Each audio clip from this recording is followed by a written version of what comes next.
Hello everyone, आज मी तुम्हाला manifestation day 17 challenge बद्दल सांगणार आहे. तर तुम्ही कधी लक्ष दिलंय का की निसर्ग कधी कोणत्या गोष्टीची घाई करतो का?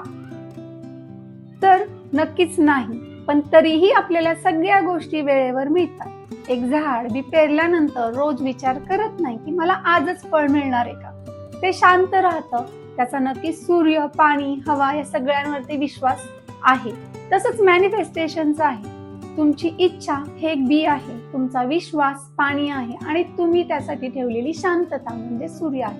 जेव्हा तुम्ही जास्त विचार करणार नाहीत, इतरांशी कम्पेअर करणार नाहीत आणि या प्रोसेसवरती विश्वास ठेवणार आहात, निसर्गासारखं तुमचंही आयुष्य फुलायला लागणार आहे. तर आज एक गोष्ट नक्की करायची आहे, जे तुमच्यासाठी आहे ते नक्कीच तुम्हाला मिळणार आहे.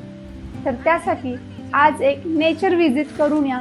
ज्या गोष्टी तुम्हाला ऑब्झर्व होत आहेत त्या नेचरमधनं नक्कीच तुमच्यामध्ये ऍब्झॉर्ब करा आणि त्यावरती 2 ते 5 लाईन स्वतःबद्दल लिहायला सुरुवात करा. आणि आजचा व्हिडिओ जर तुम्हाला आवडला असेल तर नक्कीच लाईक करा, शेअर करा, सबस्क्राईब करा आणि मॅनिफेस्टेशन चॅलेंजसाठी एनरोल करा.